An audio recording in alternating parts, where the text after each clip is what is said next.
লালমনিরহাটের হাতীবান্ধা উপজেলার টংভাঙ্গা ইউনিয়নের বাড়াইপাড়া ৫ নং ওয়ার্ডে জমি সংক্রান্ত জেরে আলতাফ হোসেনের বিরুদ্ধে নিজ ভাই নূর ইসলাম ও তার মেয়েকে মারধরের অভিযোগ তুলেছেন। অভিযোগ সূত্রে জানা যায়, পূর্ব শত্রুতা ও জমি সংক্রান্ত জেরে অতর্কিতভাবে হামলা চালায় আলতাফ হোসেন তার ভাই নূর ইসলাম ও তার মেয়ে এবং তার স্ত্রীকে।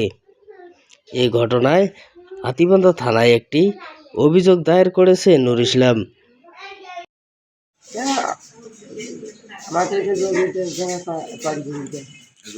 এখন মুরগি আবার এরা বড় বলতেছে যে জমি তুই আমার জমি ছাড়িতে, আমি তোর জমি ছাড়িতে। আজকে আমার কতদিন ধরে জমি এরা খাচ্ছি, কোনো জিনিস ব্যাপার যায় না, কোনো জমি ব্যাপার যায় ৩০-৩২ বছর থেকে জমি খাইছে। বলছি পড়া করে এর কিন্তু পশুদিন পরীক্ষা, কালকে কাল পরীক্ষা 19 তারিখ। আর পড়া করে গেছে ওই আপু টিভি দেখে নিয়েছি, একটা নাম্বারে ফোন দিল যে তুই করে পারে তুই আমার জমি ছাই দিয়েছিলাম, তবে তুই আমার জমি ছাই দিবি, আমার জমি আমি তোর জমি ছাই। ভাই দাদা ফোন, এটা ফোনের কথা নয়, একসাথে বসি কথা হল কাল এক সময় হ্যাঁ তুই কাজ আসিস, ভোজি বাঁকা করবো, তোর বাড়ি থেকে তুই নিয়ে এসবি, তুই হারিয়ে বুঝিস, তারপর তোর আমি লোক লাগিয়ে দেবো, এমন করি তারা তুই লোক লাগিয়ে দিতে দরকার নাই, আমি তোর বাসা যাবো, তুই আসি দেখিস পুজো ধরে আমি ব্যাপারটা আমি বসাইলাম। মা পরে এখানে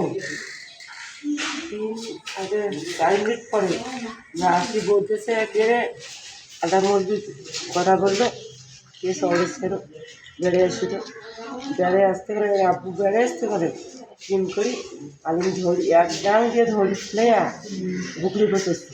এখন আমার মেয়ে যে ধরলো ওই নিচে আমি টিপু যাও রহমত লায়ন রাকি আবার সাথে সবাই এক করে ধরি। আমার আরো অনেকে আছে, গোদাম ছেলে আমি আরো অনেকে নিয়ে এসেছিল, আলিমের ছেলে মুসের ছেলে, আমি অনেকে আমি আর দেখতে পাইনি। 8:30 মিনিট মানে 8:30। এখন আপনার দাবিটা কি?